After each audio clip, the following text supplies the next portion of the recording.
the name change process as a U.S. immigrant. It's a pretty common thing between women to change their name after becoming married, after saying I do. For U.S. citizens, it's a quick and simple process, but for U.S. immigrants who are women, it's actually a very grueling and tasking process that they have to go through. First-hand experience for me, as I am a U.S. immigrant, is that not only is the process very expensive, but that it requires several steps and in a certain order in order for it to become completed. So first, I'm going to discuss some reasons as to why immigrants change their surnames. Then I'm going to discuss how the process actually should go. And finally, other areas that will require you to change your last name after marriage. So one of the first reasons for immigrants changing their last names is due to business. There was a study done in Sweden by two professors from Stockholm University that they found upon reviewing name application changes that those who changed their last names to a more cultural Swedish last name of that area, they actually earned more of an income. They had increased salaries. Not only did they have increased salaries, but that also led to them being less discriminated against. In the New York Times article, "The New Life in the U.S. No Longer Means New Name," which was written by Sam Roberts, he described years ago how it was customary for immigrants to change their names, including their first and last name, based upon discrimination efforts.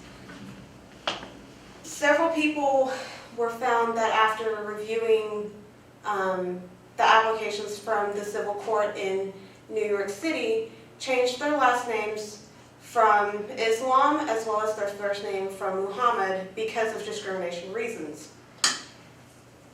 Those same applications were also determined that several immigrants applied for a last name change due to marriage, although some of those applicants decided to hyphenate their last name instead of adopting their spouse's last name completely. So next, I'm going to talk about the process and the cost to change your last name. This is actually a process that I've gone through myself and completed just probably last year. So the first step is the application to register a new name, which is for a new birth certificate. This will actually vary from country to country. So being from Australia, I actually have to apply for a new birth certificate in order to start the name change process for my name as a U.S. immigrant. The application is about 8 pages long. It also requires you to have it notarized before submitting it. You can submit it by mail along with the required documentations. They will not accept any photocopy documentations. You have to submit the original birth certificate along with a certified copy of your marriage license. Along with your payment for how much it takes to process the application. With the currency difference, it could be anywhere from $100 to $110.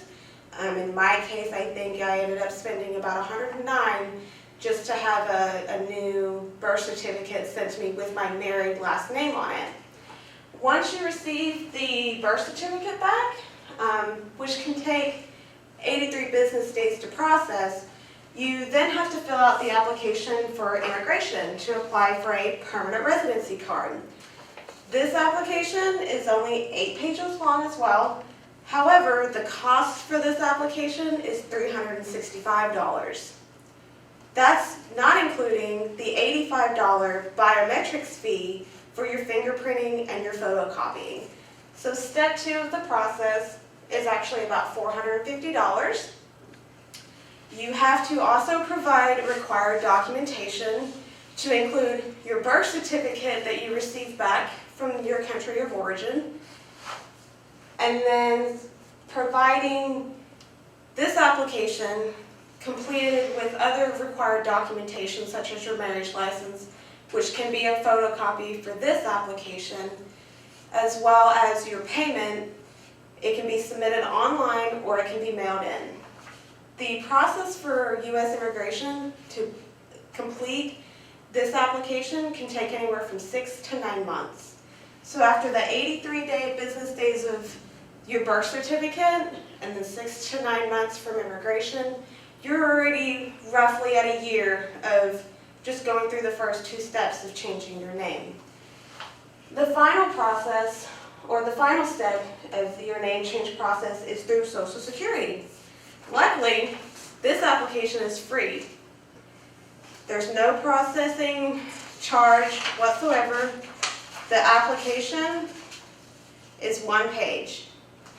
You do have to provide required documentation such as your birth certificate that you've already received, your new permanent residency card that you've received back from immigration, as well as any other forms of identification such as your marriage license.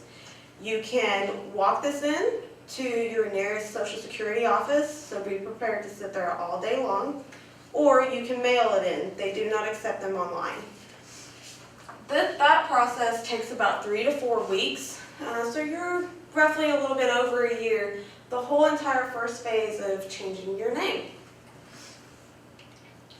Other additional areas that require you to change your name can be found in the How to Change Your Name After Marriage, which was written by Colin Baez in 2014 by Newswire. This author listed several different organizations that also require you to change your last name.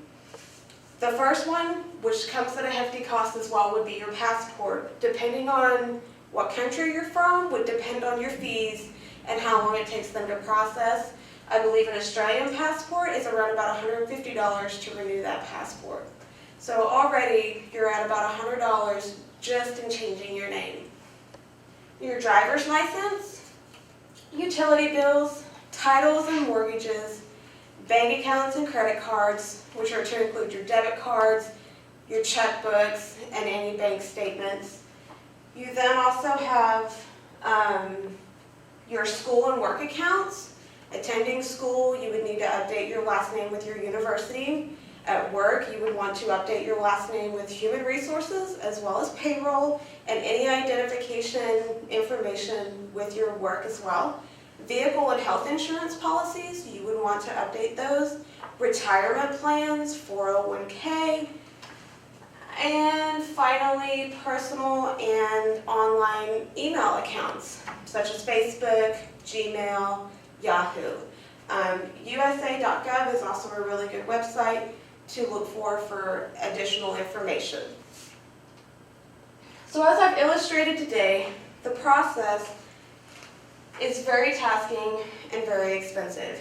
Even Marion Smith, who is a senior historian with the United States Bureau of Citizenship and Immigration Services, stated that as an immigrant arrives with all these legal and identity documents, a driver's license in their pocket, a passport with one name on it, to change this is a big deal.